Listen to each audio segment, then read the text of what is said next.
యెహోవా నా దేవా, నా శత్రువులను నా విషయమై సంతోషపడనీయక నీవు నన్ను ఉద్ధరించి ఉన్నావు, అందుకే నేను నిన్ను కొనియాడుచున్నాను.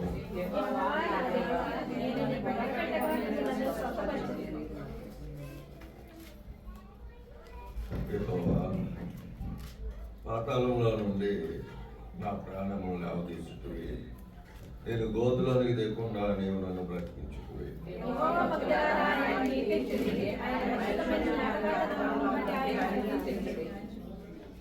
ఆయన కోపము నిమిషం మాత్రము, ఆయన దయ ఆయుష్కాలం అంతయో నిలుచును. సాయంకాలమున ఏడుకొచ్చి రాత్రి నిన్ను, ఉదయమున సంతోషము కలుగును.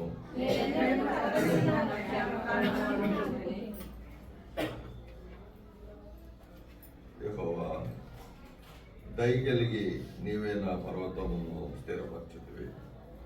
నీ ముఖమును నీవు దాచుకునినప్పుడు నేను కలత చెందితిని.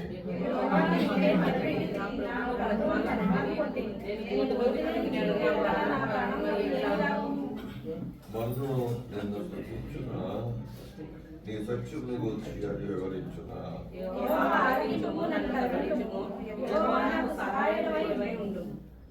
నా ప్రాణము మౌనముగా నుడక నిన్ను కీర్తించున్నట్లు నా అంగలార్పణ నీవు నాట్యముగా మార్చి ఉన్నావు.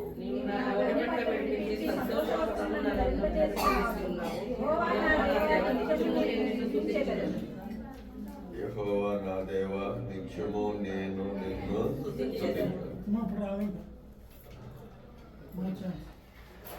ఈ కీర్తన పైన ఎడ్డింగ్ ఏంటి చదవండి. గృహ ప్రతిష్టాపన, గృహాలు ప్రతిష్ఠించడానికి ఉపయోగపడేటటువంటి కీర్తన. కీర్తనలో యెహోవా నా శత్రువులను నా విషయమై సంతోషింపనీయక నీవు నన్ను ఉద్ధరించి ఉన్నావు, అందుకే నేను నిన్ను కొనియాడుచున్నాను. యెహోవా నా దేవా, నేను నీకు మొర్రపెట్టగా నీవు నన్ను స్వస్థపరిచితివి. ఈ గృహములో మొదటగా స్వస్థపరిచినప్పుడు, ఈ ప్రార్థించినప్పుడు ఈ గృహములో స్వస్థత కార్యాలు జరుగుతాయి. ఈ గృహంలో మొదటగా ఏం జరుగుతాయండి? స్వస్థత కార్యాలు. 2వ రాజుల గ్రంథము 4వ అధ్యాయము. 2వ రాజుల గ్రంథము 4వ అధ్యాయము 33వ వచనము. లోపలికి పోయి వారిద్దరు లోపలుండగా తలుపు వేసి యెహోవాకు ప్రార్థన చేసి మంచం మీద ఎక్కి బిడ్డ మీద తను చాచుకుని తన నోరు వాటి నోటి మీదను, తన కళ్ళు వాటి కండ్ల మీదను, తన చేతులు వాటి చేతుల మీదను ఉంచి బిడ్డ మీద పొడుగుగా పడుకొనగా ఆ బిడ్డ ఒంటికి వెంట పుట్టెను. తాను దిగి ఇంటిలో యువతల నుండి అవతలకు ఒకసారి తిరిగి నడిచి మరలా మంచం మీద ఎక్కి వారి మీద పొడుగ్గా పడుకొనగా బిడ్డ 7 మారులు తుమ్మి కళ్ళు తెరిచింది. అప్పుడు ఈ లోపల ఆయన ఎలీషా ఏం చేశాడంటే, ఆయన ప్రార్థించి ఇక్కడ రోగి మరణించినటువంటి మనుషుల్ని లేపాడు. మొదటి కార్యం ఏంటి? 30వ అధ్యాయం 2వ వచనంలో దేవుడు ఈ గృహంలో చేసే మొదటి కార్యము స్వస్థత కార్యము. ఈ గదిలో ప్రార్థించినప్పుడు స్వస్థతలు జరుగుతాయి. ఇక్కడ అద్భుతమైన ఆశ్చర్యమైనటువంటి కార్యాలు జరిగించడానికి దేవుణ్ణి మనము ఆహ్వానించుకున్నప్పుడు దేవుడు చేసేటటువంటిది. తర్వాత 3వ వచనంలో కూడా ఏం చదివాము? యెహోవా పాతాళములో నుండి నా ప్రాణము లేవదీసుకుంది, నేను గోతులోనికి దిగకుండా నీవు నన్ను. ఇక్కడ ఆ కుమారుని తగ్గించినట్టుగా మనం చూస్తున్నాం. గోతులోనికి పోకుండా ఆ కుమారుని ఏం చేశాడు? బ్రతికించాడు. ఆమె అసునీరాలు, చాలా దైవభక్తి కలిగినటువంటి స్త్రీ. అక్కడ ఎలీషాను పిలుచుకుంది. ఎలీషాకి ఏం కావాలో ఆ స్త్రీ ఏం చేస్తుందంటే, ఎలీషాకి ఏం కావాలో ఇంటి దగ్గర అన్ని ఏర్పాట్లు చేస్తుంది. పైన చక్కగా ఒక రూమ్ ఏర్పాటు చేసింది, ఒక టేబుల్ పెట్టింది.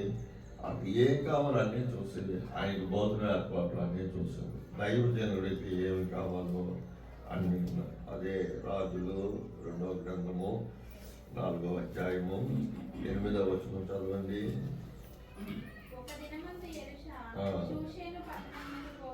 శూనేం పట్టణమునకు పోగా అక్కడ కనురాలైన భోజనమునకు రమ్మని అతని బలవంతం చేసెను. కనుక అతడు ఆ మార్గమున వచ్చినప్పుడెల్లా ఆమె ఇంట భోజనము చేయుచూ వచ్చెను. కాగా ఆమె తన పెనిమిటిని చూచి తన యొద్దకు పోవచ్చున్న వాడు భక్తిగల దైవజనుడని ఎరుగుదును. మనం అతనికి గోడ మీద ఒక చిన్న గది కట్టించి అందులో అతని కొరకు మంచము, బల్ల, పీట, దీపస్తంభము నుంచుదుము.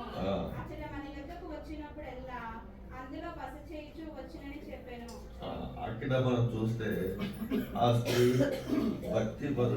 భక్తిపరురాలు, భక్తి కలిగిన స్త్రీ. అంతేకాకుండా దైవజనుడి యొక్క అక్కర ఏముందో తెలిసిన స్త్రీ, దైవజనుడిని ఎలా కనపరచాలో తెలిసినటువంటి స్త్రీ. నిస్వార్థంగా ఆమె దైవభక్తి కలిగి దేవుని యొక్క దాసుడు ఎలీషాను ప్రేమించి అతని కొరకు అన్ని ఏర్పాట్లు చేస్తుంది. అయితే ఎలీషా అడిగాడు, ఏంటి ఈమె నా కొరకు ఎంత ప్రయాసపడి ఎంత శ్రద్ధ చేసుకుని నా కొరకు గది ఏర్పాటు చేసి, టేబుల్ ఏర్పాటు చేసి, బెడ్ ఏర్పాటు చేసి, భోజనం ఏర్పాటు చేసి ఎంత కేర్ తీసుకుంటుంది, నా విషయమే ఎంత శ్రద్ధ తీసుకుంటుంది, అందుకు ఏమైనా అక్కడ ఉందేమో అడగబోయా అన్నాడు తన శిష్యుని. చూస్తే వాడికి పిల్లలు లేరు, పెద్ద వయసు వచ్చేసి ముసలివారు అయిపోయారు. పెద్ద వయసు వచ్చేసి తన భర్తకు పెద్ద వయసు వచ్చేసి ముసలివారు అయిపోయాడు. పిల్లలు పుట్టే ఛాన్స్ లేదు, పిల్లలు పుట్టేటటువంటి ఛాన్సే లేదు. అప్పుడు చెప్తే ఈ దైవజనుడు అన్నాడు, మరుసటి సంవత్సరానికి నీ ఊళ్ళో కుమారుడు ఉంటాడు. అది నమ్మలేదు ఆమె, ఇది సాధ్యం అసాధ్యం అనుకుంది. అయితే ఆ కార్యం జరిగింది. జరిగిన తర్వాత ఆ కుర్రవాడిని పొలం తీసుకెళ్ళాడు తండ్రి. ఆ పొలంలో ఎండదెబ్బ తగిలి, ఆ వడదెబ్బ తగిలి పడిపోయాడు. పడిపోతే మరలా ఇంటికి తీసుకొచ్చి చెప్పమని పర్వాడికి చెప్పాడు. ఆ కుర్రవాడిని ఇంటికి తీసుకొచ్చి పెడితే ఆమె ఒళ్ళో పెట్టుకుని తల తిరిగింది అంటాడని చెప్పి ఆ కుర్రవాడికి తల మీద సపర్యాలు చేసుకుంటే వాడు ఒళ్ళో చచ్చిపోయాడు. చచ్చిపోతే ఏం చేస్తాం, జనరల్గా గదిలో చచ్చిపోయిన ఏం చేస్తాం, బయట పడిపోతాం. కానీ ఈవిడేం చేస్తుంది, పైకి తీసుకెళ్ళి ఆ ఎలీషా రూమ్ లోపల పెట్టి గబగబా గాడి కట్టమని ఆయన ఉన్నటువంటి బయట. ఇక్కడ ఎప్పుడైతే మేము విశ్వాసం నుంచి, నమ్మకం నుంచి దైవజనుడు ప్రేమిస్తామో దేవుడు గొప్ప కార్యాలు వస్తాం. మన్ను నిన్ను స్తుతిస్తుందా పాతాళానికి వెళ్ళిన తర్వాత అక్కడ ఎంతనే దైవజనుడు వచ్చి ఆ కుమారుని బ్రతికించడం జరిగింది. మళ్ళా 30వ అధ్యాయానికి రండి. కీర్తనలు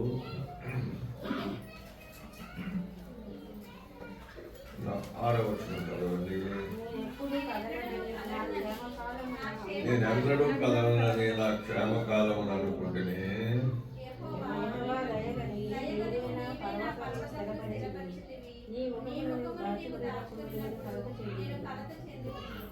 తర్వాత 2వ పాయింట్ జాగ్రత్తగా వినాల్సినదిగా నేను 4 పాయింట్లు చెప్పి ముగిస్తాను. ఇక్కడ 2వ పాయింట్ ఏంటంటే, ఇక్కడ నేను ఏమనుకుంటామంటే నేను ఎన్నడూ కథలను క్షేమకాలంలో మనం చాలా స్ట్రాంగ్గా ఉంటాం. మన సమృద్ధిగా ఉంది, అది ఉంది, ఇది ఉంది, క్షేమం ఉంది, సంతోషం ఉంది, కుటుంబం అంతా హ్యాపీగా ఉంది, చాలా చక్కగా ఉంది అని మనం అనుకుంటాం. ఒక్కొక్కసారి అమ్మ మీరు మాట్లాడుతుంది ఏముంది, ఒక్కొక్కసారి ఏమవుతుందంటే మనం అనుకున్నట్టుగా జరగదు, తలకిందలు అయిపోతాయి పరిస్థితుల్లో. అప్పుడు నువ్వు ఎప్పుడైతే దేవుడి యొక్క సన్నిధిలో దేవుని దాసుడు దేవుడి మీద నువ్వు ఎప్పుడైతే విశ్వాసం కలిగి ఉంటావో, రెండోదిగా నీ క్షేమ కాలంలో నీకు ఇబ్బంది కలిగినప్పుడు తిరిగి సమృద్ధి కలగజేస్తాడు దేవుడు.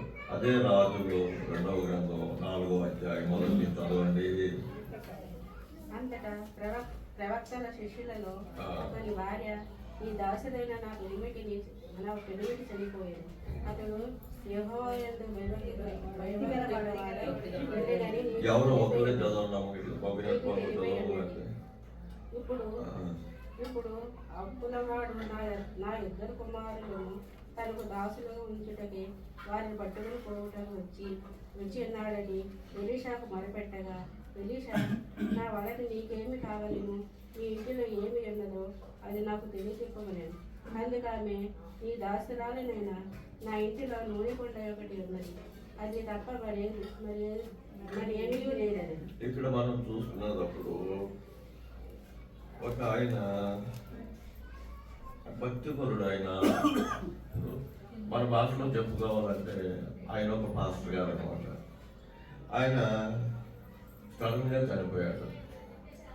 చనిపోతే 2 రోజులకి ఏమైందంటే అప్పులు వారి ఇంటికి వచ్చి వారికి 2 అబ్బాయిలు ఉండడం.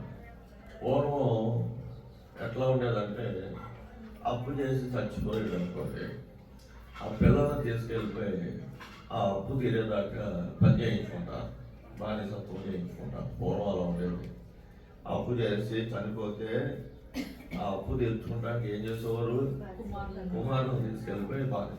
అలాగా ఆ చచ్చిపోయిన తర్వాత పిల్లాడు కొంచెం పెద్ద వయసు వచ్చే దగ్గర కనిపెట్టి అప్పు ఇచ్చినాడు. ఏం చేశాడంటే వచ్చి నీ పెన్ను పెట్టిన దగ్గర అప్పు తీసుకున్నాడు, తీర్చుకున్నాడు, చచ్చిపోయాడు. కాబట్టి నీ ఇద్దరు కుమారులను తనకు దాసులుగా ఉండటకై వారిని పట్టుకుని పోవటకు. అప్పుడు ఇవి ఏం చేసిందంటే ఆ నాపు చేసేపు ఉండవయ్యా, ఒకసారి నేను నా దైవజనుల దగ్గరికి వెళ్ళి వచ్చి చెప్పొస్తానని ఎలీషా దగ్గరికి వెళ్ళి ఎలీషాతో మొదలుపెట్టుకోండి. అయ్యా, నా పెనుమిటి చనిపోయాడు, తప్పు చేసి చనిపోయాడు. ఇప్పుడు ఆ అప్పించిన అతను వచ్చి నా 2 కుమారుల్ని కూడా తీసుకుపోతాను అంటున్నాడని మొదలుపెట్టుకుంది. అప్పుడు ఎలీషా ఏమన్నాడు, చదవండి 2వ వచనం. నా వలన నీకేమి కావాలను, నీ ఇంటిలో ఏమి ఉన్నదో అది నాకు తెలియజెప్పమనేను. అందుకు ఆమె, నీ దాసురాలు నా ఇంటిలో నూనె కొండ ఒకటి ఉన్నది, అది తప్ప మరేమీ లేదు. ఎందుకంటే నా భర్త చనిపోయిన తర్వాత ఇంట్లో అమ్ముకు తినేసాం, ఇంట్లో ఉన్న వస్తువులన్నీ అమ్మేసాం. బెడ్ అమ్మేస్తాము, టేబుల్ అమ్మేస్తాము, చైర్స్ అమ్మేస్తాము, సామాన్లు అమ్మేస్తాము, ఇంకా అన్నీ అమ్మేస్తాము. ఉన్నది ఒకే ఒకటి ఉంది. ఏముంది? నూనె కొన్న తెలుగులో ఉంది, ఇంగ్లీష్లో ఫ్లాస్క్ ఆఫ్ ఆయిల్. అంటే ఒక ఫ్లాస్క్లో ఆయిల్. ఫ్లాస్క్ అంటే ఎంత ఉంటుంది ఆయిల్? ఏమన్నా 10 లీటర్లు ఉంటుందా? ఒక 1/2 లీటరు, 1 లీటర్ ఉంటుంది అంతే. చిన్న గుడ్డులో ఆయిల్. ఎందుకు అది ఉన్నది అంటే వాళ్ళ ఆచారం ఏంటంటే ఒలివ ఆయిల్ని అది ఇంట్లో దాచుకుని తండ్రి కుమారుడికి, ఆ కుమారుడికి కుమారుడికి, ఆ కుమారుడికి వంశపారంగా బుడ్డి ఇస్తూ ఉండాలి. దాన్ని డిస్టర్బ్ చేయకూడదు. ఆ ఆయిల్ బాటిల్ వంశపారంగా ఇస్తూ ఉండాలన్నమాట. అందుకొరకే ఆ ఆయిల్ దాచింది. మిగిలినవన్నీ ఏమైనా అమ్మేస్తుంది. ఆ నూనె నుండి తప్పించి ఇంకేమీ లేవు, అన్నీ అయిపోయినాయి అని చెప్పి. అప్పుడు ఎలీషా అన్నాడంటే, నువ్వు చుట్టుపక్కల వెళ్ళవారి దగ్గరికి వెళ్ళి ఖాళీ పాత్రలు అన్నీ తెచ్చుకో, ఎన్ని తేగలిగితే అన్ని పాత్రలు తెచ్చుకుంటుందమ్మా. అతడు నువ్వు బయటికి పోయి నీ ఇరుగు పొరుగు వారి యొక్క దొరకగలిగినట్టు వట్టి పాత్రలన్నిటినీ ఎరువు పుచ్చుకును. అప్పుడు నీవు నీ ఇంటిలోనికి వచ్చి నీవును నీ కుమారులను లోపల నుండి తలుపు పోసి ఆ పాత్రలన్నిటిలో నూనె పోసి నిండినవి ఒక ఒక తట్టు తట్టున ఉంచమని ఉంచుమని ఆమెతో సెలవీయగా అప్పుడు చెప్పాడు, అమ్మ ఖాళీ పాత్రలన్నీ తెచ్చుకో, ఇరుగు పొరుగు వారి దగ్గరికి వెళ్ళి ఇంట్లోకి పో, తలుపు గడపెట్టుకో, ఆ బుడ్డిలో నూనె అందులో పోస్తా ఉండవు. ఆ బుడ్డిలో నూనె అందులో పోస్తా ఉంటే పాత్రలన్నీ నిండిపోయినాయి. పాత్రలన్నీ నిండిపోయినాయి, ఇంక పాత్రలు లేవు. నూనె వస్తుంది కానీ పాత్రలు లేవు, అయిపోయినాయి. ఎంటీ పాత్రలు ఇంక లేవు. ఇంకా ఏమైనా ఉంటే పట్టరా, అందరి దగ్గర అన్నీ తెచ్చేస్తాను, ఇంక తేవడానికి లేదు. అప్పుడు ఏమన్నాడంటే అవన్నీ అమ్మేసి నీ అప్పు ఇచ్చేయి, వాడికి ఎంతో అంత కట్టాయి, మిగిలింది నువ్వు బ్రతుకు, మిగిలిన నువ్వు బ్రతుకు. ఏం జరిగింది అప్పుడు చదువు? పాత్రలన్నీ నిండిన తర్వాత ఇంకా పాత్రలు తెమ్మని ఆమె తన కుమారులతో చెప్పగా వాడు మరేమీ లేవని చెప్పాడు. మరేమీ లేవని చెప్పను. అంతలో నూనె నిలిచిపోయింది. అంటే పాత్రలు ఉన్నంతసేపు నూనె వచ్చింది. దేవుడి కార్యం అట్లా ఉండాలి. చక్కగా ఆమె అప్పు తెచ్చుకుని ఆమె సుఖంగా బ్రతికింది. ఆ ఇంట్లో రెండో కార్యం ఏం జరిగిందండి? సమృద్ధి. సమృద్ధి. మొదటి కార్యం ఏం జరిగింది? స్వస్థత. రెండోది ఏం జరిగింది? సమృద్ధి. మనం ఎప్పుడైతే దేవుడి మీద విశ్వాసం పెట్టుకుంటామో, నమ్మకం పెట్టుకుంటామో, యోహాను సువార్త 20వ అధ్యాయం 11వ వచనం. యోహాను సువార్త 20వ అధ్యాయము. ఆదివారం సాయంకాలమున శిష్యులు యూదులకు భయపడి తాము కూడి ఉన్న ఇంటి తలుపులు మూసుకొని ఉండగా యేసు వచ్చి మధ్యను నిలిచి మీకు సమాధానం కలుగును గాక అని వారితో చెప్పాను.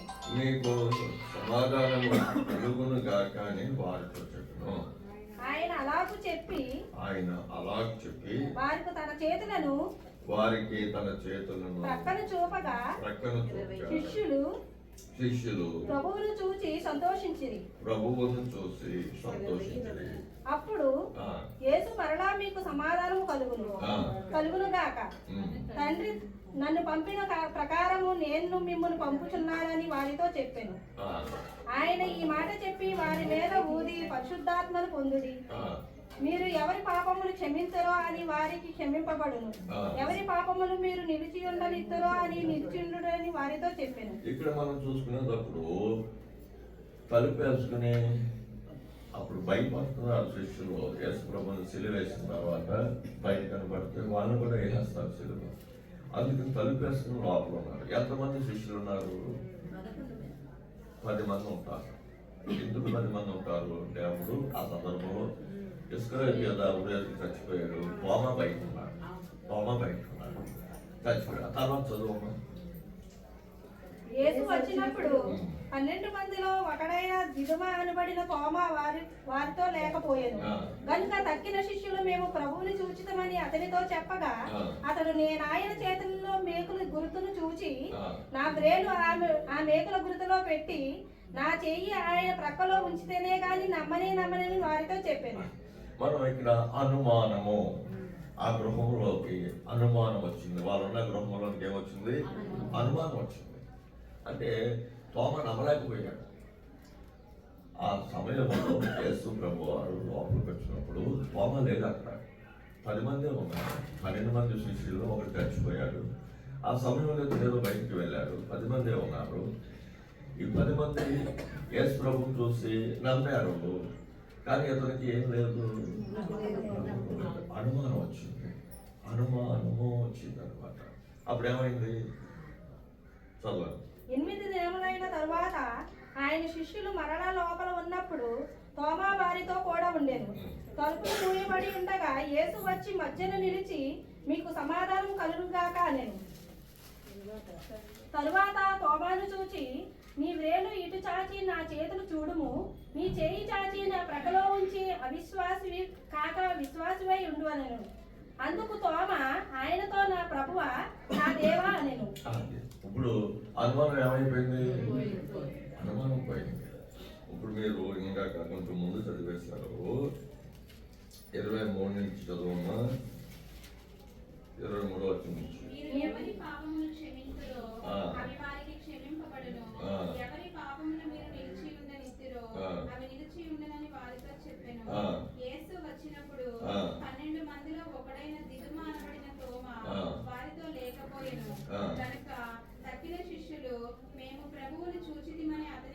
చెప్పగా ఆ. అతడు నేను ఆయన చేతులలో మేకులు గుర్తులు చూచి ఉమ్. నా వేలు ఆ మేకుల గుర్తులో పెట్టి ఉమ్. నా చెయ్యి ఆయన పక్కలో ఉంచితేనే గాని ఉమ్. నమ్మని వారితో చెప్పాను. ఈ ఎంత అవిశ్వాసంగా మాట్లాడారో చూసారా స్వామి.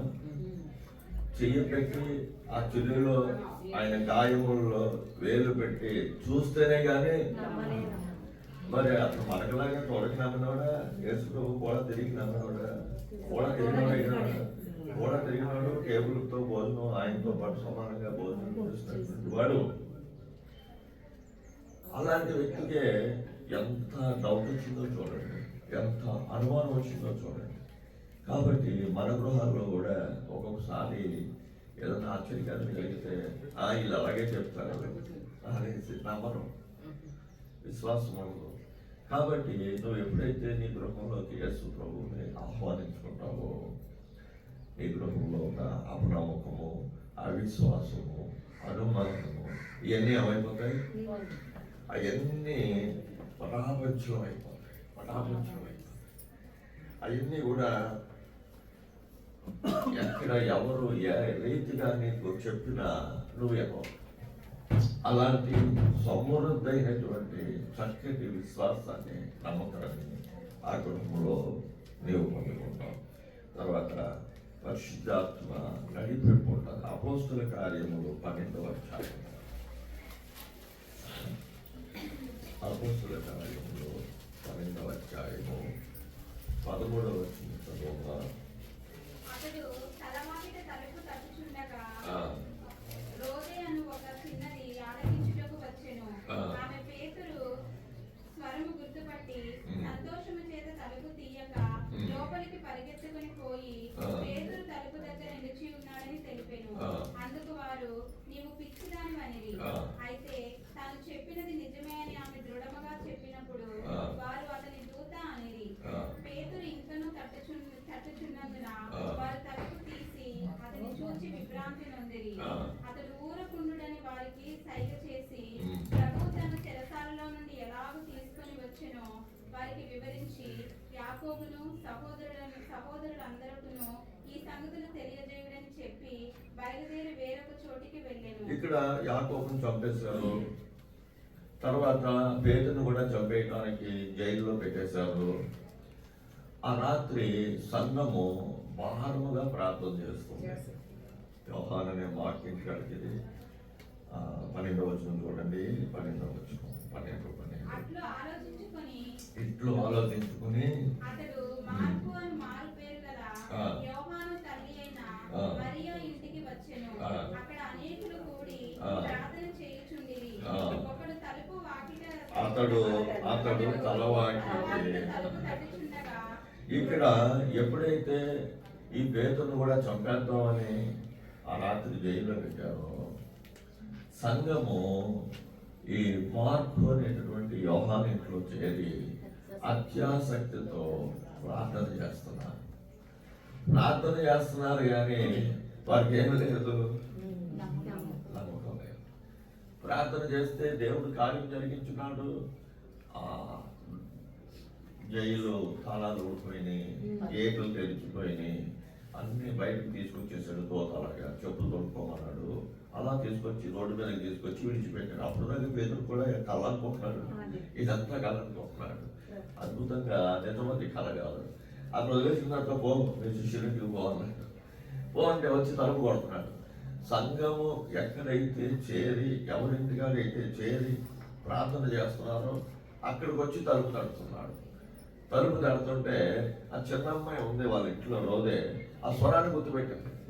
గమగమ వెళ్ళి తలుపు చేస్తానికి వెళ్ళిపోయి పేదరంగులు వచ్చానంటే నోర్మై పెంచదా జైల్లో పెట్టి ఎలా అవుతాడు అంటే ప్రార్థన చేస్తాం కానీ ఏముండదు, విశ్వాసం ఉండదు, నమ్మకం ఉండదు, కార్యం జరుగుతుందేమో అనేటటువంటి ఆశ ఉండదు. మరి ఎందుకు చేస్తాం? అలవాటు, అలవాటు ఆచారమే కానీ దాని శక్తిని ఎరగం. నువ్వు ఎప్పుడైతే శక్తిని ఎరుగుతావో నీ గృహంలో అలాంటి విశ్వాసం, నమ్మకము పెట్టుకుని ప్రభువు నీ గృహంలో ఉంచుకుంటావు, అద్భుత కార్యాలు చేస్తావు, అద్భుత కార్యాలు చూస్తావు. ఇక్కడ గృహంలో అప్పుడు వచ్చి తలుపు తీసి చూస్తే పేతురు లోపలికి వచ్చాడు. అద్భుత కార్యం. ఇక్కడ మీకు 4 పాయింట్ల వల్ల మొట్టమొదటిసారిగా ప్రార్థన మొదలే చేశారు. తర్వాత ఆమె ఇద్దరు పిల్లలు చేశారు. తర్వాత 10 మంది శిష్యులు చేశారు. తర్వాత సంఘం చేశారు. అర్థమైందండి? మన ఇంట్లో ఈ 4 ఉండాలి. మన ఇంట్లో మత్తయి సువార్త 6:6. మత్తయి సువార్త 6:6. నీవు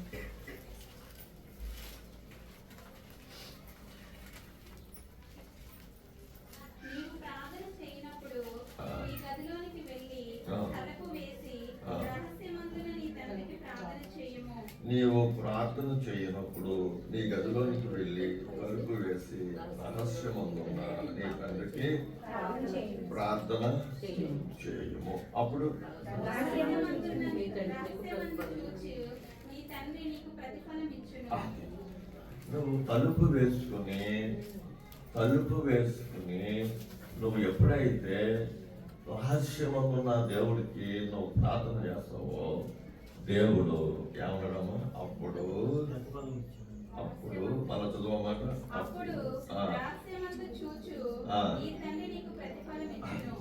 నువ్వు ఎప్పుడైతే దేవుడి దృష్టిలో యథార్థవంతురాలుగా దేవుడికి లోబడి సంపూర్ణ విశ్వాసంతో నమ్మకంతో నువ్వు తలుపేసుకుని నువ్వు వాళ్ళకి వీళ్ళకి కనిపించాలి వేషధారణ కాదు.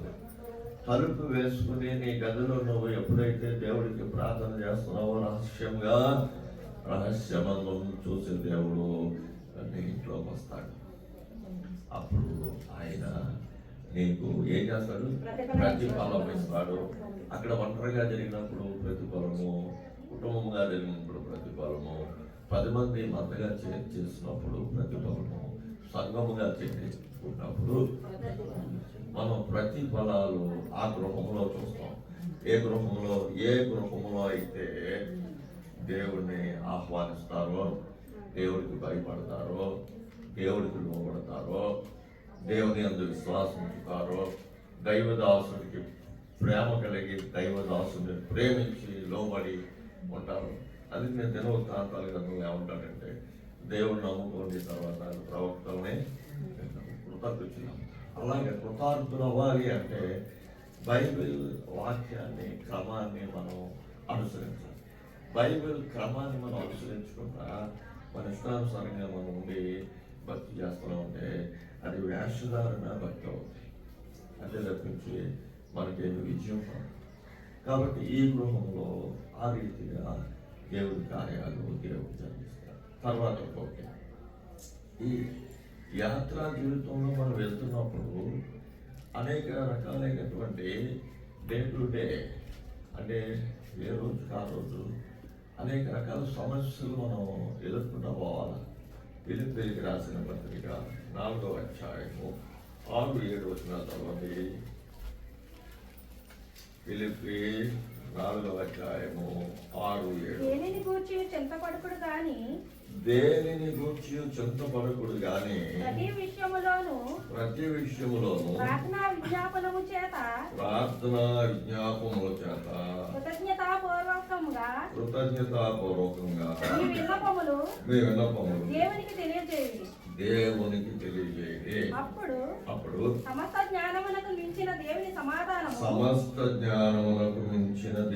సమాధానము యేసుక్రీస్తు వలన మీ హృదయములకును మీ తలంపులకును కావలి ఉండును. అంటే మనం వెళ్తున్నప్పుడు యాత్రా జీవితంలో మనకి ఏం జరుగుతుందంటే అనేక రకాల చింతలు వస్తూ ఉంటాయి. అంటే నిజంగా తెలుసుకోవాలంటే భూమి మీద మనిషి బ్రతికినంత కాలము జీవితం ఎలా ఉంటుందంటే ఒక సమస్యలోంచి ఇంకో సమస్యలోకి వెళ్తూ ఉంటాం. జీవితం అంటే అదే. జీవితం అంటే ఏంటి చెప్పండి? ఒక సమస్యలోంచి అమ్మయ్య ఈ సమస్య తీరింది రాలేదు ఇంకో సమస్య, అమ్మయ్య ఆ తీరింది రాలేదు, అలా జీవితం ముగిసిపోతుంది అనమాట. అంటే నీ ప్రతి సమస్యలో, ప్రతి చింతలో, ప్రతి భారములో నువ్వు దేవుని మీద ఆనుకుంటాం అలవాటు చేసుకోవాలి. ఇక్కడ ఏం చెప్పాడు? ఎలాగా చెప్పాడు? 6వ వచనంలో ప్రార్థన చేస్తున్న విజ్ఞాపముల చేత కృతజ్ఞతాపూర్వకముగా మీ విన్నపములు అంటే నీకు జ్వరం వచ్చింది, బాగా తలకాయ పట్టుంది, లేకపోతే బాగా కడుపు నొప్పి ఉంది, ఏం దేవుడు అర్థమానం, ఏ ప్రాబ్లము అంటావా లేదా కృతజ్ఞతగా చెప్పాలి. కృతజ్ఞతతో చెప్పాలి. ప్రభు నాకు ఇది అనుమతించో, నీకు స్తోత్రం, త్వరగా ఇది తగ్గడానికి నాకు సహాయం చేయి, నా చేతుని మీద వేస్తున్నా, నా బాధని మీద వేస్తున్నా అంటే దేవుడి దగ్గర మనం విసుగుదల చూపించకూడదు. దేవుడి దగ్గర మనము అవిధేయులుగా ఉండకూడదు. ఏంటి ప్రభువా, నిన్నే నమ్ముకున్నాను నేను, నాకు ఈ బాధ ఏంటి అనే మనసు రాకూడదు. శ్రమలో మనము దారుణంగా అవటానికి ఆ శ్రమలో దేవుడు మనకి అనుమతిస్తాడనమాట. అందుకనే నో క్రాస్ నో క్రౌన్ అనేవాడు సుందర్ సింగ్ గారు ఏమనేవాడు అర్థమాను, నో క్రాస్ నో క్రౌన్ అంటే క్రాస్ అంటే సిలువ అంటే శ్రమకు గుర్తు. శ్రమ లేకుండా క్రౌన్ అంటే కిరీటము రాదు. శ్రమ లేకుండా కిరీటము రాదు. ఇప్పుడు మీరు ఇరుకులో ఎక్కడి నుంచో వచ్చారు, ప్రయాసపడి పైకి వచ్చి ఇరుకులు అలా కూర్చోవడం అనేదిగానే ఉంటుంది, కానీ ఇది శ్రమగానే ఉంటుంది శరీరానికి. కానీ శ్రమలో ఏముంటుంది, మనకి హృదయానందం ఉంటుంది, ఆత్మానందం ఉంటుంది, దైవ సన్నిధి అనుభవించాలని చూస్తూ ఉంటుంది. అర్థమైందా? అలాగా ప్రతి దాంట్లో మనము ఆ కృతజ్ఞత భావాన్ని కలిగి దేవుడికి విన్నపములు చేయాలి. విసుగుతో కాదు. దైవ సన్నిధిలో నీకు వచ్చే సమస్య, నువ్వు ఆ విజ్ఞాపనం ఎలా చేయాలంట, కృతజ్ఞతాపూర్వకముగా మీ విన్నపములు దేవునికి తెలియజేయండి. అప్పుడేమవుతుంది? అప్పుడు సమస్త జ్ఞానముకు మించిన దేవుని సమాధానము యేసుక్రీస్తు వలన మీ హృదయములకును మీ తలంపులకును కావలి. అది హృదయము తలంపు. ఆది కాండంలో మనం ఏం చూస్తాము, నరుని యొక్క హృదయము బాల్యం నుంచే చెడ్డది, బాల్యం నుంచి చెడ్డది, అది లోపలతో ఇష్టానుసారంగా అది వెళ్ళిపోతూ ఉంటుంది. దాన్ని కంట్రోల్ చేయాలి అంటే దేవుని జ్ఞానము కావాలి, దేవుని యొక్క జ్ఞానము కావాలి. మనం ఎప్పుడైతే దేవునికి మొదలుపెట్టుకుంటామో ఆయన జ్ఞానము మనకిస్తాడు. ఆ జ్ఞానానికి మించినటువంటిది సమాధానము యేసుక్రీస్తు వలన మనకు కలుగుతుంది. అప్పుడు మనం చాలా చక్కగా మనము దైవికంగా మన జీవితాల్లో మనం లీడ్ చేయగలుగుతాం, మన యాత్ర చేయగలుగుతాం. దానికి ఏం చేయాలంటే మనం బైబిల్ని అనుసరించడానికి బైబిల్లో ఉన్నటువంటి ఈ 66 పుస్తకాల్లో ప్రతి పుస్తకంలో మనకు కావలసినటువంటి జ్ఞానం ఉంటుంది. మనం ఎలా నడవాలో నేర్చుకోవడానికి ఉంటుంది. అది మనం తెలుసుకోవాలి. అర్థమైందండి? తెలుసుకోవాలి. తెలుసుకోకపోతే నీ దగ్గర ఉన్నది కానీ నువ్వు దాన్ని తీసుకోవడం నీకు రావచ్చు. అర్థమైందా? ఇప్పుడు మనం పిల్లలకి ఎట్లా నేర్పాలి? ఆది కాండము 22వ అధ్యాయం. ఆది కాండము 22వ అధ్యాయం.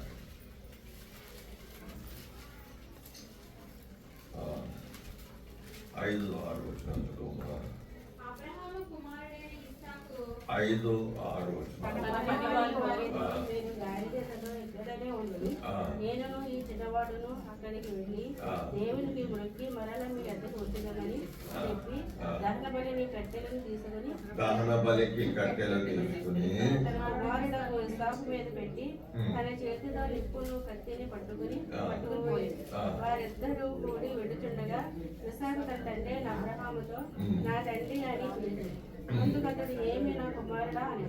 అప్పుడు అతడు నిప్పును కట్టెలను ఉన్నవి గాని దహన బలికి గొర్రెపిల్ల ఏది అని అడుగగా అబ్రహాము నా కుమారుడా, దేవుడే దహన బలికి గొర్రెపిల్లను చూసుకున్నామని చెప్పాను. ఇక్కడ మనం చూసినప్పుడు దేవునికి బలి ఇవ్వడానికి మరి పనివారితో కూడా వచ్చాడు. అక్కడ దాకా ఎన్ని దినాలు నడిచారని ఉంది అక్కడ? 3 దినాలు. 3 దినాలు నడిచి వచ్చిన తర్వాత పర్వతం దగ్గరికి వచ్చిన తర్వాత పనివారులను నాకు ఆపేసి తన కుమారుడిని ఇస్సాకును అతను బయలుదేరి పండెక్కుతున్నాడు. ఇస్సాకు నెత్తి మీద కట్టెలు మోపు పెట్టాడు. అబ్రహాం చేతిలో కత్తి ఉంది, నింపు ఉంది, నడుస్తున్నాడు. నడుస్తుంటే కుమారుడు అడిగాడు. వారితో ఏం చెప్పాడు? పని వారితో, మీరు ఇక్కడే ఉండండి, మేము దేవునికి మొక్కి మరలా వస్తాము అన్నాడు. బహువచనం వాడిగా, సింగల్ వచ్చిన వాడిగా, బహువచనం వాడిగా. కానీ యాక్చువల్గా హృదయంలో ఏముంటుంది? అందరికీ తెలిసిన వాళ్ళకి ఏంటంటే ఇచ్చేస్తాడు కదా, బలి ఇంకా ఒకడే వస్తాడు కదా మళ్ళా. అంటే అబ్రహాంకి ఏముంది? విశ్వాసం. విశ్వాసం. ఇప్పుడు ఏమన్నాడు? మేము కొండ మీదకి వెళ్ళి దేవునికి మొక్కి వస్తాం. అదే ఇంగ్లీష్లో మొక్కి అనే పదానికి ఏమైందంటే వర్షిప్. వర్షిప్ అంటే ఆరాధన, దేవుణ్ణి ఆరాధన చేసి వస్తాను అన్నాడు. ఇప్పుడు ఆ కుమారుడిని తీసుకుని వెళ్తున్నాడు. వెళుతుంటే తండ్రిని కుమారుడు ఒక ప్రశ్న వేశాడు. అయ్యా, కట్టెలు ఉన్నాయి, కత్తి ఉంది, నిప్పు ఉంది, మరి దహన బలికి గొర్రె పిల్ల ఏది అన్నాడు. అప్పుడు అబ్రహాం ఏం చేశాడు? ఏం చెప్పాడు? దేవుడే దహనబలికి గొర్రె పిల్లను చూచుకొనునని చెప్పాడు. అది ఏం నేర్పుతున్నాడు? దేవుడు చూసుకుంటాడు, దేవుడు ఏర్పాటు చేస్తాడు. ఇప్పుడు మనం పిల్లలకి ఏం నేర్పాలి? అమ్మా రేపు ఫీజు కట్టాలా, లాస్ట్ డేట్, నాకు డబ్బులు కావాలా అని అవసరం లేక, నాకు నేను మోటార్ సైకిల్ కొనుక్కోవాలి, నాకు డబ్బులు ఇవ్వాలి, ఏదో ఒక అవసరానికి వస్తారు పిల్లలు, అడుగుతారు నాకు, లేకపోతే కొనుక్కోవాలి, డబ్బులు అది కొనుక్కోవాలి, ఇది కొనుక్కోవాలి. మీరు ఏం చెప్తారు? దాడి ఊరిలో వచ్చాక తీసుకొచ్చేస్తానంటారు. అది చెప్పకూడదు. ప్రార్థన చేయకూడదు. నీకు ఏం కావాలి దేవుని అడుగు, ప్రార్థించి దేవుడు ఏర్పాటు చేస్తాడు. దేవుడు ఏర్పాటు కనుకకి ప్రార్థన అనేది చిన్నప్పటి నుంచి నేర్పాలి. నీ ప్రతి అవసరత మనుషుల వైపు చూడటం కాదు, చిన్నప్పటి నుంచి ఆ దేవుని వైపు చూడటం అలవాటు చేయాలి. అబ్రహాము ఏమి నేర్పాడు? ఇస్సాకి దేవుడు చూస్తాడు, దేవుడికి ప్రార్థన చేసుకున్నాం, దేవుడు చూస్తాడు. అలాగే మనం ప్రతిదీ కూడా చిన్నప్పటి నుంచి వాడికి దైవకం అలవాటు చేయాలి. చిన్నప్పటి నుంచి దైవకం అలవాటు చేస్తాడు. పెద్ద అయినప్పుడు తొలగిపోడు, దేనికి చింతపడ్డు, దేనికి భయపడ్డు. నా దేవుడు ఉన్నాడు, మొన్న సహాయం చేస్తాడు, ఇవాళ మళ్ళీ అడుగుతాను ఈ సహాయం చేస్తాడు, రేపు ఇంకేమైనా కావాలంటే నాకు సహాయం చేస్తాడు అనేటటువంటిది మనము పిల్లలకి దైవకం అనేది మనం చక్కగా నేర్పాలి. దైవకం నేర్పితే ఆయన నడిపిస్తాడు మనల్ని. దేవుడు నువ్వు ఎప్పుడైతే ఆయన రాకుండా అలవాటు పడతామో, యెషయా గ్రంథము 30వ అధ్యాయము 21వ వచనం. యెషయా గ్రంథము 30వ అధ్యాయము 21వ వచనం.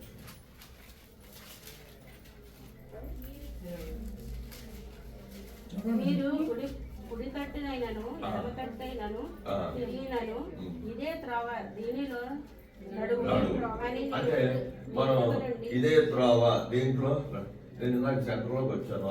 అటో సొంత ఉంది, ఇటో సొంత ఉంది, ఇటో సొంత ఉంది, 4 రోడ్లు వచ్చేసినాయి. అప్పుడు ఎటెల్లాలో తెలియదు. అప్పుడు ఆగి అడగాలి. నాకంటే బ్రదర్ ఏర్పాటు చేశారు, సోదరు కానీ పంపించారు, గొడవ లేదు. కానీ మనం అక్కడ ఏమో ఉన్న పరిస్థితి, ఏ ఢిల్లీ వెళ్తాం, ఏ హైదరాబాద్ వెళ్తాం, ముంబై వెళ్తాం, ఎవరు తెలిసినోడు ఉండడం. అప్పుడు ఎవరు అడుగుతావు నువ్వు? దేవుడికి ప్రార్థించాలి. తిమోతి గారు ఒకసారి గొప్ప సాక్ష్యం చెప్పారు. తిమోతి గారు అంటే హైదరాబాద్లో ఎప్పుడో ఉండేవాడు, ప్రభు దగ్గరికి వెళ్ళిపోయాడు. జాగ్రత్త ఆయన వాళ్ళ అబ్బాయికి కోళ్ళతో మరి పెద్ద కోళ్ళతో ఎవరికో డెలివరీ అయింది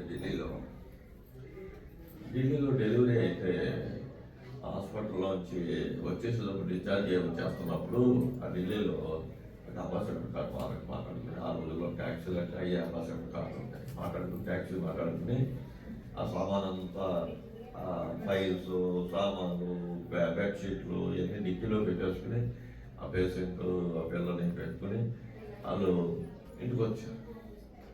ఇంటికి వచ్చిన తర్వాత బాధితురాలు వచ్చిన ఆనందంలో గవ్వామం తీసుకుని లోన్ తీసుకెళ్ళి అందరూ లోన్కి వెళ్ళిపోయారు. వాడికి డబ్బులు ఇచ్చేశారు. వెనకాల డిక్కీలో ఉన్న సామాన్లు ఎంతో మర్చిపోయారు. కారు వెళ్ళిపోయిన తర్వాత తిరుపతి గారు వచ్చిన తర్వాత ఆ ఫైల్ తీసారా అని అడిగితే, ఏ ఫైల్? అయ్యో డెలివరీ ఆఫీస్ నుంచి హాస్పిటల్లో ఫైల్ ఇచ్చారు కదా, డిశ్చార్జ్ ఫైల్. అయ్యో అబ్బాయి అసలు ఎక్కి ఓపెన్ చేయలేదు, వాడు వెళ్ళిపోయాడు. గబగబా ఆయన కంగారు పడిపోయి లోన్ పెట్టుకుని ఆ స్కూటర్ వేసుకుని దానికి సెంటర్లోకి వెళ్ళేటప్పటికి టీ వచ్చిందంట. అంటే లెఫ్ట్, రైట్, స్ట్రైట్. ఇప్పుడు ఎటు వెళ్ళాలి, ఆడు ఎటు వెళ్ళాడో తెలియదు, ఆ ట్యాక్సీ కూడా ఎటు పోయాడో తెలియదు. అప్పుడు ఆయన అక్కడ వచ్చి ప్రార్థన చేశాడు. ప్రభువా యెషయా గ్రంథము 30వ అధ్యాయము 21వ వచనంలో నువ్వు స్పష్టంగా చెప్తానన్నా లేదా ఎట్టాలలో కుడి వైపుకి వెళ్ళాలా ఎడమ వైపుకి వెళ్ళాలా ఎట్టాలను ప్రభు అప్పుడు మొత్తం సామాన్ అంతా కారులో వెళ్ళిపోయింది, ఏది తీసుకోలేదు, ఇప్పుడు ట్యాక్సీ కూడా దొరకాలైనా నేను ఇప్పుడు ఎటు వెళ్ళాలి అని ప్రార్థన చేశాడంట. కుడి వైపుకి వెళ్ళాలట. చెవులో స్వరం ఏమనిపించింది? కుడి వైపు వెళ్ళేటప్పటికి ఒక పర్లాకి వెళ్ళేటప్పటికి ఆ టీ బట్టి ఉంటే అక్కడ కారాలు టీ తాగుతాడు అంటాడు. వాడు దగ్గరికి వెళ్ళి మా మేము ట్యాక్సీ వెనకాల డిక్కీలో ఏమీ తీసుకోలేదంటే సారీ సార్ నేను చూడలేదని మళ్ళీ వెనకాల వచ్చి ఆ సామాన్ అంతా తీసుకెళ్ళాడు. అంటే మనము అది అలవాటు చేసుకోవాలి.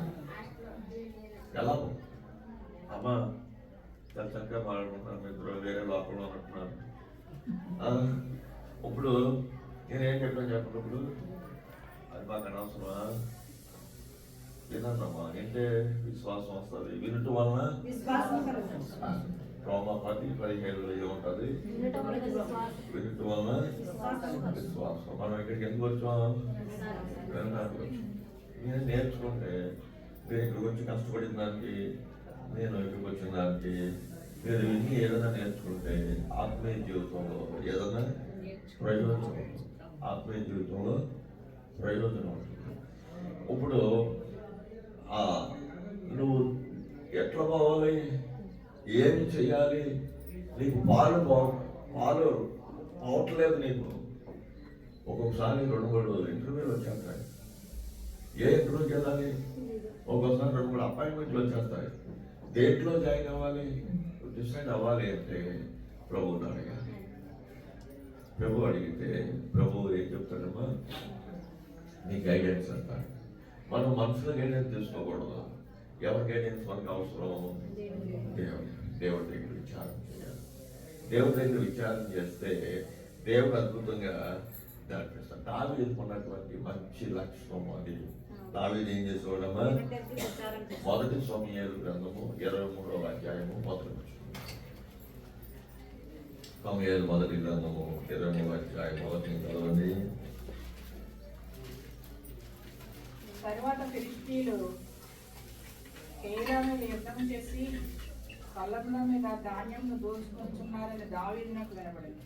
అంతటి దావీదు, నేను వెళ్ళి ఈ ఫిలిష్తీయులను హతము చేయదునా అని యెహోవా యొద్ద విచారణ చేయగా, అది అంటే ఇప్పుడు వెళ్ళిపోయినా వెళ్ళలేదు. దేవుడి దగ్గర ఏం చేశాడు? యెహోవా నీవు వెళ్ళి ఫిలిష్తీయులను హతం చేసి కేయిలాను రక్షించమని దావీదునకు సెలవిచ్చాడు. ఎప్పుడైతే ప్రభు దగ్గరికి వెళ్ళి ఆ ప్రార్థన చేస్తాడో, ప్రభుని అడిగాడో, ఏమన్నాడు ప్రభు?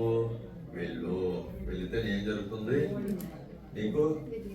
2 సమూయేలు గ్రంథము 5వ అధ్యాయము, సమూయేలు 2వ గ్రంథము 5వ అధ్యాయము 17వ వచనం 17-18.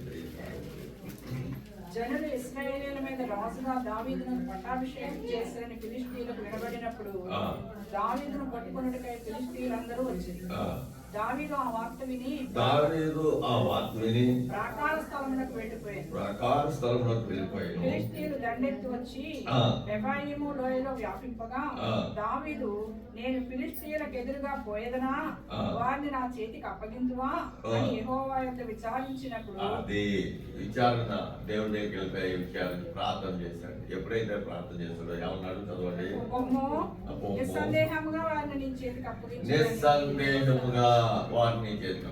ఎక్కడే వెళ్ళాడు విజయం అంటే దేవుడే చెప్తే ఇంక దానికి తిరుగు ఉండదు. దేవుడు చెప్తే ఇంక దానికి తిరుగు ఉండదు. అందుకని మన కుటుంబంలో డే టు డే అవసరాలు, ప్రతిరోజు ఏదో ఒక అవసరం వచ్చినప్పుడు, ఏదో సమస్య వచ్చినప్పుడు, ఏదో కష్టం వచ్చినప్పుడు, ఏదో నష్టం వచ్చినప్పుడు, ఏదో అనారోగ్యం వచ్చినప్పుడు, ఏదో ఇబ్బంది వచ్చినప్పుడు, ఏదో అవసరం వచ్చినప్పుడు మొట్టమొదటిగా మనం ఏం చేయాలి? దేవుడిని. కానీ మనం ఎప్పుడు చేస్తాం అంటే ఆకరణ చేస్తాం. ఇంకా హాస్పిటల్ తీసుకెళ్ళాక లాభం లేదు, తీసుకెళ్ళిపోయినాక ఇంకా అప్పుడు ప్రభు దగ్గరికి వెళ్దాము, మందిరానికి వెళ్దాము, ప్రార్థన చేద్దాము. ఏదైనా లాస్ట్ మనం ఇచ్చే ప్రిఫరెన్స్ ఏంటి? కానీ మనం ఎప్పుడు ఇవ్వాలి? ఫస్ట్ మొదటి స్థానం దేవుడికి ఇవ్వాలి. అలా ఎప్పుడైతే మన జీవితాల్లో అలవాటు చేసుకుంటామో దేవుడి గైడెన్స్ లో మనం ఉంటాం. ఎల్లు, వద్దు, చెయ్యకు, తినకు, ఇలా ప్రతిదీ ఆయన మన చెవులో మెల్లనైన స్వరాన్ని వినిపిస్తాడు. దేవుడు మనతో ఎలా మాట్లాడతాడు? మెల్లనైన స్వరము, లేకపోతే పిలుస్తాడు, లేకపోతే దర్శనము. అది కనుక 12వ అధ్యాయం 1 నుంచి 3 వచనాలు చదవండి. యెహోవా నీవు లేచి నీ దేశము నుండి నీ బంధువుల యొద్ద నుండి నీ తండ్రి ఇంట నుండి బయలుదేరి నేను నీకు చూపించు దేశమునకు వెళ్ళుము. నిన్ను గొప్ప జనముగా చేసి నిన్ను ఆశీర్వదించి నీ నామమును గొప్ప చేయుదును. నీవు ఆశీర్వాదముగా నుండువు. నిన్ను ఆశీర్వదించు వారిని ఆశీర్వదించెదము. నిన్ను ఆశీర్వదించు వారిని ఆశీర్వదించెదము. నిన్ను దూషించే వారిని శపించెదను. నిన్ను ఎవరైనా దూషిస్తే వాళ్ళని నేను శపిస్తాను. భూమి యొక్క సమస్త వంశములు నీ యందు ఆశీర్వదించబడునని అబ్రాహాముతో అనగా యెహోవా అతనితో చెప్పిన ప్రకారం అబ్రాహాము వెళ్ళాను. చాలు. ఇక్కడ మనం చూసినప్పుడు ఈ 12వ అధ్యాయంలో ఆ 11వ అధ్యాయం దాకా అబ్రహాము పరిస్థితి ఏంటి చెప్పండి. 11వ అధ్యాయంలో పైన మనం చదివితే అక్కడ 27వ వచనంలో 11:27లో మన యొక్క వంశావళి ఉంటుంది. 24లో వాళ్ళ అన్నదమ్ములు ఉంటాయి, ఇవన్నీ ఉంటాయి. అక్కడ వారి యొక్క వృత్తి ఉంటుంది. ఏంటి అబ్రహాం అప్పుడు దాకా చేసే పని? విగ్రహాలు అమ్ముకునేవాడు, అంటే బొమ్మలు అమ్ముకునేవాడు. అప్పుడు దాకా అబ్రహాం పని ఏంటి? ఇప్పుడు మన ఎనర్జీ వచ్చింది, సందులో తిరుగుతారు, బొమ్మలు మట్టి బొమ్మలు, మట్టి నాయక బొమ్మలు అని తిరుగుతారు. వారు ఏం చేసుకుంటారు? అది అబ్రహాం పని. వాళ్ళ నాన్న తయారు చేసేవాడు, అబ్రహాము బండి మీద ఎక్కి అమ్ముకుంటూ ఉండేవాడు. అలాగా అమ్ముకునేటటువంటి అబ్రహాం జీవితంలో ఈ 12వ అధ్యాయం వచ్చేటప్పటికి యెహోవా చెప్తున్నాడు. ఏమనుకుంటున్నాడు? నీవు లేచి నీ దేశం నుండి బయలుదేరి నేను నీకు చూపించే దేశంలోకి వెళ్ళుము. నిన్ను గొప్ప జన్మగా చేసి నిన్ను ఆశీర్వదించి నేను ఆమెను గొప్ప చేయదు. నేను ఆశీర్వాదంగా నుండు. నిన్ను ఆశీర్వదించిన వారిని ఆశీర్వదించదు, నిన్ను దూషించిన వారిని శపించదు. భూమి యొక్క సమస్త మనసును నీ యందు ఆశీర్వదింపబడనని అబ్రాహాముతో అనగా వెంటనే అబ్రహాం ఏం చేశాడంటే, ఎవరు బాబు ఇప్పుడు దాకా నేను బోల్డ్ బొమ్మలను నేను నాతో ఎవరు మాట్లాడలేదు, ఇదేంటంటే స్వరం పడింది అని చెప్పి, ఎవరు ప్రభు నువ్వు, ఏ దేశానికి వెళ్ళాలి, ఎక్కడికి వెళ్ళాలి, ఎలా వెళ్ళాలి, ఏంటి ఈ ప్రశ్నలు ఏమి స్పందించలా, ఏమి రియాక్ట్ కాదు. ఎంతనే నమ్మేశాడు. వెంటనే నమ్మేసి దేవుడు ఏం చెప్పాడో దాని ప్రకారం ఫాలో అయ్యాడు. ఇప్పుడు అందుకనే అబ్రహాం అయిపోయాడు, విశ్వాసులకి తండ్రి అయిపోయాడు. ఎందుకు లోపడ్డాడు అంటే, ఇక్కడ పిలిచాడు దేవుడు, రకరకాలుగా మనం స్పందిస్తాడు. ఇప్పుడు మనతో ఎలా మాట్లాడతాడు? వాక్యంతో మాట్లాడతాడు. ఇప్పుడు వాక్యమై ఉన్న దేవుడు అనునిత్యము మనతో వాక్యం ద్వారా మాట్లాడతాడు. దాన్ని మనం శ్రద్ధగా స్వీకరించాలి. ఇక్కడ అబ్రహాము ఏం చేశాడు? పిలిచాడు. కొంతమందికి దర్శనం ఇస్తాడు. ఆదికాండము 28వ అధ్యాయం. ఆదికాండము 28వ అధ్యాయం.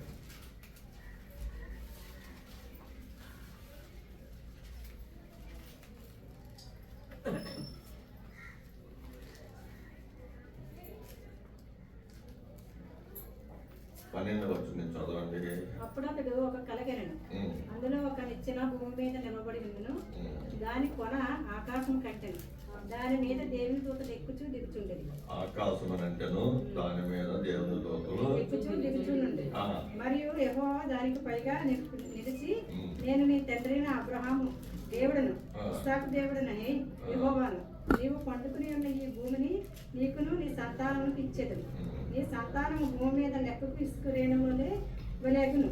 నీవు పడమటి తట్టున, తూర్పు తట్టున, ఉత్తరము తట్టున, దక్షిణము తట్టున వ్యాపించదు.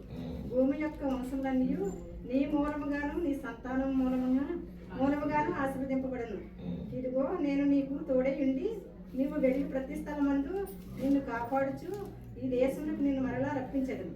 నేను నీతో చెప్పినది నెరవేర్చే వరకు నిన్ను విడవను చెప్పగా యాకోబు నిద్ర తెలిసి నిశ్చయముగా యెహోవా ఈ స్థలమందు ఉన్నాడు, అది నాకు తెలియక పోయిననుకుని భయపడి, ఈ స్థలము ఎంతో భయంకరము, ఇది దేవుని మందిరమే ఇది దేవుని మందిరమే కానీ కానీ వేరొకటి కాదు. వేరొకటి కాదు. పరలోకపు గవిని ఇదే అనుకుని పరలోకపు గవని ఇదే అనుకున్నాను. తెల్లవారినప్పుడు యాకోబు లేచి తెల్లవారినప్పుడు యాకోబు తాను లేచి తలగడగా చేసుకున్న ఈ రాయి తీసి దాని మీద స్తంభముగా తాను తలగడగా చేసుకున్న రాయి తీసి దానిని స్తంభముగా నిలిపి దాని మీద నూనె పోసెను. దాని కొన మీద నూనె పోసెను. మరియు అతడు ఆ స్థలమునకు బేతేల్ అని పేరు పెట్టెను. ఆ, అయితే మొదట ఆ ఊరి పేరు లూజు. ఇప్పుడు ఇక్కడ యాకోబుకి దేవుడు ఎలా దర్శించాడండి? ఎలా దర్శించాడు? కల్లో దర్శించాడు.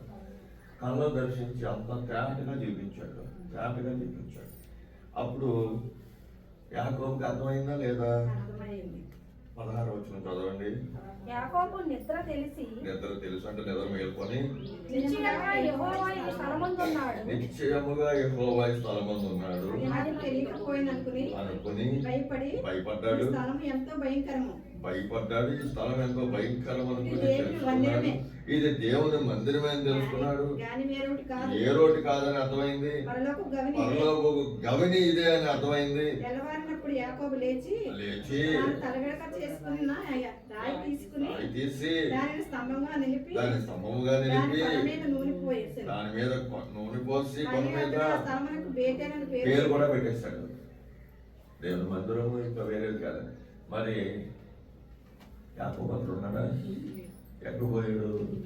ఆడు ఏమంటాడంటే వెళ్ళిపోయిన తర్వాత 20 సంవత్సరాలు నలిగిపోయాను నేను. 20 సంవత్సరాలు ఎవరు వెళ్ళమన్నా నేను నీకు దర్శనం ఇచ్చాడు కదా. మరి అక్కడికి ఎత్తుకెళ్ళు, మేనమామ ఎత్తుకెళ్ళు. రాహేల్ కొడుకు 7 సంవత్సరాలు, లేయా కొడుకు 7 సంవత్సరాలు, మాంగాడు కొడుకు 7 సంవత్సరాలు, ఒక 20 సంవత్సరాలు ఏమన్నాడు? 20 సంవత్సరాలు నేను నలిగిపోయా. దేవుడు మాట వినకపోతే నలిగిపోతాం. దేవుడు చెప్పినట్టు మనం చేయకపోతే నలిగిపోతాము.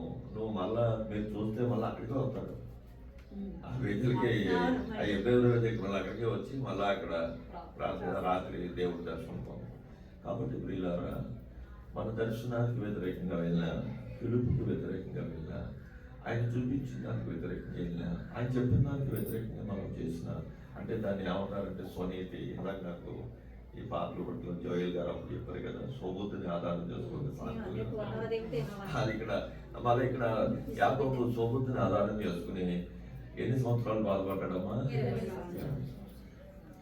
కాబట్టి మన జీవితంలో ఆయన పిలుపుకి లోపడాలి, ఆయన మాటకి లోపడాలి.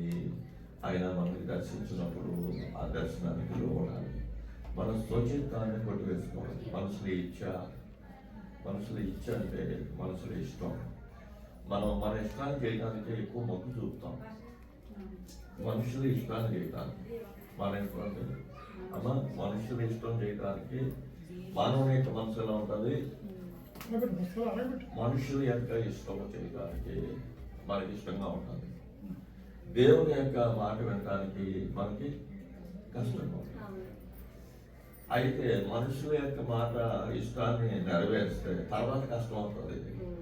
దేవుని మాట వింటే తర్వాత వీళ్ళారా దేవుడి మాటకి లోబడాలి, దేవుడి పిలుపుకి లోబడాలి, దేవుని చిత్తాన్ని చేయడానికి లోబడాలి, దేవుడు నీకు చూపించిన దర్శనానికి నువ్వు లోబడాలి. ఎప్పుడైతే మనం అలవాటు చేసుకుంటామో మన జీవితాల్లో సంతోషం. ప్రార్థించడం అలవాటు చేసుకోవాలి. దేవుడు మాట వినడానికి అలవాటు చేసుకోవాలి. నీ గృహంలో ప్రార్థన ఉండాలి, వ్యక్తిగత ప్రార్థన ఉండాలి, కుటుంబ ప్రార్థన ఉండాలి, దైవదాసులు పెట్టుకుని ప్రార్థన, సంఘ ప్రార్థన. ఈ క్రమాలన్నీ మనము అనుసరిస్తున్నప్పుడు దైవికంగా ఆశీర్వాదం పొందుకుంటాం. ఆశీర్వదింపబడిన కుటుంబము ఆత్మీయంగా బలాభివృద్ధి చెందుతాం. చాలా మందికి ఈ రోజుల్లో ఎలా ఉందంటే ఆశీర్వాదం అంటే ఎకరాలు పొలాలు కొనుక్కోవాలా, ఇంటి మీద ఇల్లు కట్టాలా, బంగారం మీద బంగారం కొనాలా, ఎండు మీద వెండి కొనాలా, విమానం కొనాలా, ఇలాగా ఎక్కడికెక్కడికో వెళ్ళిపోయి ఆ విమానం కొంటే ఆశ్రయం పడుతుంది. ఆ ఆశీర్వాదాలన్నీ జీరో. ఉగ్రత దినమందు నీ ఆస్తి వారి వెండి బంగారాలు రోడ్ల మీద పడేసే పరిస్థితులు. కాబట్టి ఆశీర్వాదం అంటే కుటుంబంలో శాంతి, సమాధానము నెమ్మది. ఇప్పుడు మీకు ఉదాహరణ చెప్తాను. నేను చూసిన ఉదాహరణ చెప్తున్నాను మీకు. భర్తకి రోజుకి 50,000 జీతం, భార్యకి రోజుకి 50,000 జీతం. నెలకి ఎంత అయింది? నెలకి ఎంత అయింది? రోజుకి 50,000, నెలకి 1,00,000. భర్తకి రోజుకి 50,000, భార్యకి రోజుకి 50,000, రోజుకి 1,00,000. నెలకి ఎంత అయింది? నెలకి 30 లక్షలు. చెరుకు 15 లక్షలు వస్తుంది. చెరుకు 15 లక్షలు జీతం వస్తుంటే వారిద్దరికి ఏం లేదు, సఖ్యత లేదు. మొన్న విడాకులు అయిపోయింది. మొన్న ఏమైందండి? అది ఎవరు లోపడతలేదు. నాకు 15 లక్షలు, నీకు 15 లక్షలు. భర్త మాటకి భార్య లోపడదు, భార్య మాటకి పడుతుంది. ఈవిడికి కారు, ఆమెకి కారు, ఆమె కారు ఆమె వెళ్ళిపోతే ఈ కారు ఈయన వెళ్ళిపోతాడు. ఇంకా ఇలా వెళ్ళిపోయింది జీవితాలు. కేర్ చేయవలసిన పని ఏముంది? ఇప్పుడు డబ్బులు వాళ్ళకి 4 కోట్లు పెట్టి ఇవ్వన్నారు. BMW కారు ఒకటి ఉంది, బెంజ్ కారు ఒకటి ఉంది. భార్య BMW, భర్తది బెంజ్ కారు. మరి ఆ లెవెల్లో ఉన్నారు. లోపడతల్లా అన్నీ ఉన్నాయి, ఏం లేదు, సమాధానం లేదు. మన డైవర్స్ అయిపోయింది. అదే ఆశీర్వాదం.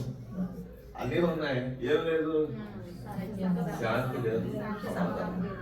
నువ్వు పూర్వ పురుషులో ఉండవు. నీవు, నీ భర్త, నీవు, నీ భార్య సంతోషంగా సమాధానంగా ఉండండి. సల్మాన్ రంగరించి అనుభవించి ఫైనల్గా తేల్చి చెప్పింది ఏంటంటే ప్రసంగి గ్రంథంలో, ఎవరైతే తన కష్టార్జితాన్ని తన భార్య పిల్లలతో సుఖిస్తాడో అంతకు మించిన భోగం ఇంకోటి లేదు అన్నాడు.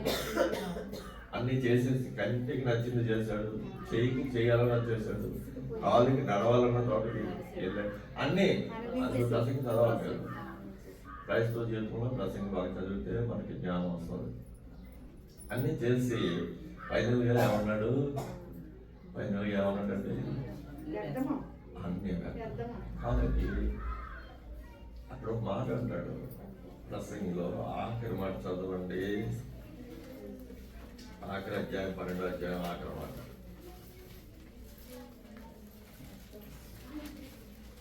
పదమూడు 14 వచనాలు చదవండి. ఇదంతా వినిన తర్వాత తేలిన ఫలితార్థం ఇదే,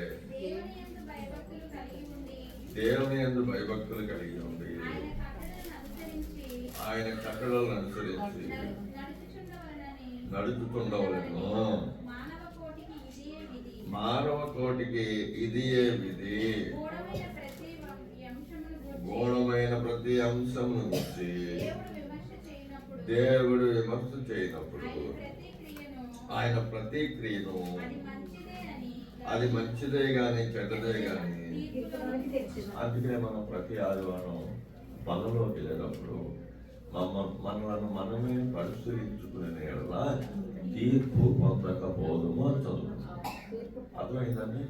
కాబట్టి మనము ప్రతి విషయంలో మనకి మనమే పరిశీలన చేసుకోవాలి. నా హృదయంలో ఏముందో మీకు తెలుస్తుందా? నాకే తెలుస్తుంది, తర్వాత దేవుడికి తెలుస్తుంది. మీ హృదయంలో ఎవరి హృదయం వాళ్ళకే తెలుసు, తర్వాత ఎవరి తెలుస్తుంది. కాబట్టి నిన్ను ఇంకొకరు పరీక్షించరు, నన్ను ఇంకొకరు పరీక్షించరు. ఎవరికి వాళ్ళే పరీక్షించుకోవాలి. దేవుడు అద్భుతంగా అందుకనే ఆత్మను పెట్టాడు. అర్థమైందండి? ఎవరికి వాళ్ళే పరీక్షించుకోవాలి. ఆ పరీక్షించుకుని పశ్చాత్తాపడాలి. దేవుడు ఇచ్చిన అవకాశం ఏంటి? పశ్చాత్తాపం. పశ్చాత్తాపడితే ఏం చేస్తాడంటే పరిశుద్ధపరుస్తాడు. పశ్చాత్తాపడితే పరిశుద్ధపరిస్తే ఏమవుతుంది? బైబిల్ గ్రంథంలో ఆఖరి మాట బైబిల్ గ్రంథంలో 22వ అధ్యాయం ఆఖరి మాట ప్రకటనలో ఏముండాలంటే పరిశుద్ధులకి కృప తోడుగా ఉండాలి. నువ్వు దేవుని కృప పొందుకోవాలంటే ఎలా ఉండాలి? పరిశుద్ధంగా ఉండాలి. పరిశుద్ధత లేకపోతే దేవుని కృప పొందుకోవాలి. కృప అంటే ఏంటి? ఇంగ్లీష్లో గ్రేస్ అంటారు. కృప అంటే ఏంటి? అర్హత లేని దానికి దాన్ని ఏమంటాము? ఇక నుంచి నాకు అర్హత లేదు, కానీ దేవుడు ఏం చేశాడు? అర్హత ఇచ్చాడు. దాన్ని ఏమంటున్నాం మనం? కృప. ఆ కృప పొందుకోవాలంటే మనకు ఉండవలసిన అర్హత ఏంటి? పరిశుద్ధత. పరిశుద్ధత ఎక్కడి నుంచి వస్తుంది? పశ్చాత్తాపడాలి. పశ్చాత్తాపడాలి. సౌలుకి దావీదుకి తేడా అదే. సౌలు పశ్చాత్తాపడాలి, దావీదు పశ్చాత్తాపడ్డాడు. ఇప్పుడు ఏమైంది? సౌలు సూసైడ్ చేసుకున్నాడు, అంటే ఆత్మహత్య చేసుకున్నాడు. ఆత్మహత్య చేసుకుంటే ఎక్కడ పోతాడు? క్రైస్తవులకి ఏం చేయాలి? సమాధి చేయాలి. సౌలు ఏం చేశారు? తగలబెట్టారు. సమయాలు గ్రామం చూడడం మాటలు. మొదటి సమయాలు ఆగ్రహించాయి.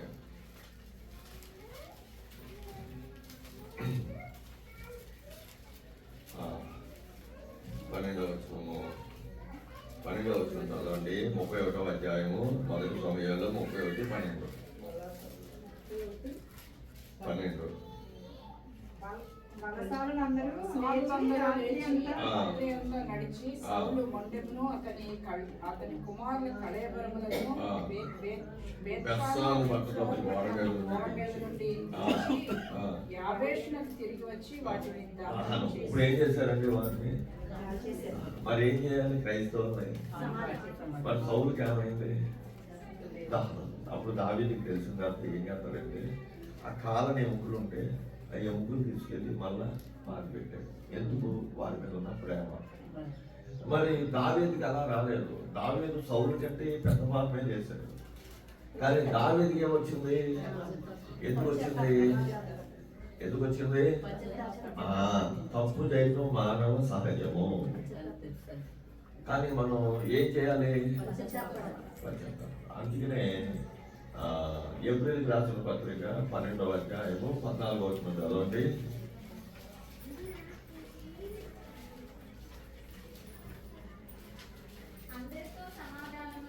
అందరితో సమాధానము పరిశుద్ధతయు కలిగి ఉండుటకు అది ప్రయత్నించాలి.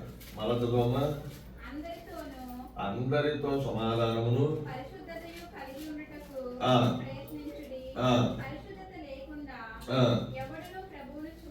అది. ఇప్పుడు ఏమన్నాడు ఇక్కడ? అందరితో సమాధానంగా ఉండండి, పరిశుద్ధంగా ఉండండి అన్నాడా? ఏమన్నాడు? ప్రయత్నం చేయండి అన్నాడు. అంటే అర్థమైంది, రోజు పడిపోతూ ఉంటాం మనం, రోజు తగ్గిపోతూ ఉంటాం. మళ్ళా ఏం చేయాలి? మళ్ళా ప్రార్థన చేయాలి, మళ్ళా పశ్చాత్తాపడాలి, మళ్ళా ప్రభు తెచ్చుకోవాలి, క్షమించాలి. ఆయన ఆ క్షమాపణానందాన్ని పొందుకుని అందరితో ఎలా ఉండాలంట? సమాధానంగా ఉండాలి. నీ శత్రువైనా సరే మళ్ళా సమాధానం పడిపోవాలి. అది క్రైస్తవ జీవితం. అంటే ప్రేమ చూపించాలి. ప్రేమ లేనివాడు నష్టమే చేశాడు, కష్టమే కలిగించాడు, ఇబ్బందే పెట్టాడు, ఇరికే పెట్టాడు. అయినప్పటికీ కూడా ఓర్చుకుని మళ్ళా మనం సమాధాన పడటానికి ప్రయత్నం చేయాలి. ప్రయత్నం చేస్తే దేవుడి దృష్టిలో పడుతున్నాం. ఓహో, ఈ కుమారుడు లైన్లోనే ఉన్నాడు, ఈ కుమారుడు లైన్లో. దావీదు ఎప్పుడైతే మరలా వచ్చి నీ రక్షణానందము నా యొద్ద నుండి తీసుకుము, నీ పరిశుద్ధాత్మను మరలా ఎప్పుడైతే ఆ మంచిగా పశ్చాత్తాపడ్డాడో దావీదుకు మరలా దేవుడు కృప చూపించాడు. కాబట్టి మన గృహాల్లో ఈ అంశాలన్నీ ఉండాలి. వ్యక్తిగత ప్రార్థన ఉండాలి, కుటుంబ ప్రార్థన ఉండాలి, సంఘ ప్రార్థన, దైవజనం తీసుకొచ్చి ప్రార్థించుకోవాలి. ఎప్పుడైతే నువ్వు ఈ క్రమమైనటువంటి జీవితం నీ గృహంలో నడుస్తుందో నువ్వు ఆశీర్వాదకరంగా ఉంటావు. నువ్వు ఆశీర్వాదకరంగా ఉండటమే కాదు, క్రైస్తవుడు అనేక మందికి ఆశీర్వాదకరంగా ఉండాలి. క్రైస్తవుడు ఎలా ఉండాలి? అందుకనే దావీదు ఏమన్నాడు? నా గిన్నె నిండి అంటే గిన్నె నిండిందంతా మనవి. పొర్లేదు ఏం చేయాలి? పంచాలి. పొర్లేదు ఏం చేయాలి? నిండింది మనదే, పొర్లింది అది ఆశీర్వాదం. అనేక మందిగా ప్రార్థన చేసుకున్నాం.